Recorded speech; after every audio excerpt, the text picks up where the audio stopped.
जय हिंद दोस्तों। कुमार प्रशांत की ओर से ऑनलाइन वन में आप सभी को स्वागत है। तो आइए देखते हैं आखिर में माजरा क्या है।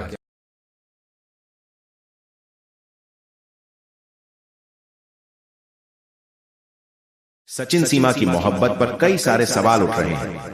पांचवीं पास एक अकेली औरत का अपने 4 बच्चों के साथ सरहद पार कर लेना शक के दायरे को बढ़ा रहा है। इसे कहानी कहें या साजिश, इसकी शुरुआत रघुपुरा से 11-12 किलोमीटर दूर पाकिस्तान के शहर कराची से होती है, जब भारत में मोबाइल पर खेले जाने वाले गेम पबजी का जादू बच्चों में सिर चढ़कर बोल रहा था।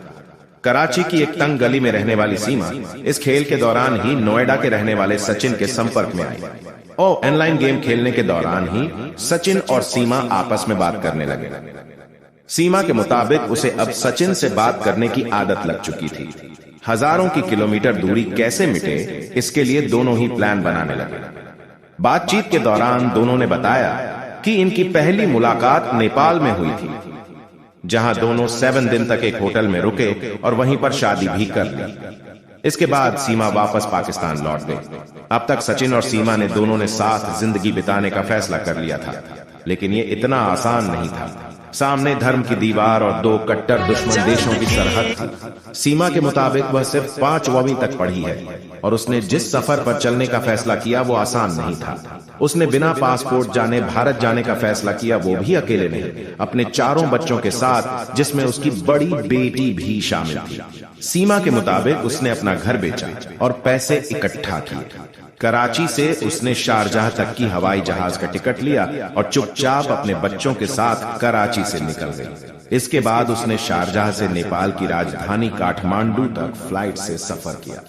काठमांडू से उसने पोखरा तक 400 किलोमीटर तक का सफर बस से पूरा किया, जिसमें उसे 28 घंटे लगे।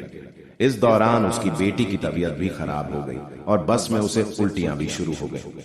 पोखरा पहुंचने के बाद उसने फिर बस बदली और भारत की सीमा पर सोनौली तक पहुंच गई। यहां पर उसको सुरक्षा बलों की पूछताछ का भी सामना करना पड़ा, लेकिन 4 बच्चों की मां सीमा सभी सवालों के जवाब बड़े ही आत्मविश्वास से दिए, जिससे किसी को शक नहीं हुआ। सुरक्षा बलों ने उससे पहचान पत्र मांगा, जिस पर उसने खो जाने की बात कही। इसके बाद बच्चों के बारे में पूछा गया। इसी तरह उसने सोनौली से दिल्ली तक का भी सफर पूरा कर लिया। सीमा इस दौरान सचिन के साथ लगातार संपर्क में रही। सचिन ने नोएडा के पास उसे एक घर में छिपा लिया। सचिन ने जिस घर में कमरा किराए पर लिया था, उसके मालिक को उसने सीमा को अपनी पत्नी बताया था। सचिन ने अपने सीमा से रिश्ते की बात अपने पिता और परिजनों से बताई तो सबके होश उड़ गए।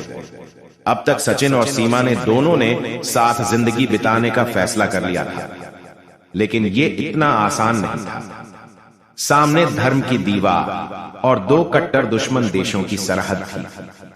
सीमा के मुताबिक वह सिर्फ 5वीं तक पढ़ी है और उसने जिस सफर पर चलने का फैसला किया वो आसान नहीं था। अब तक सच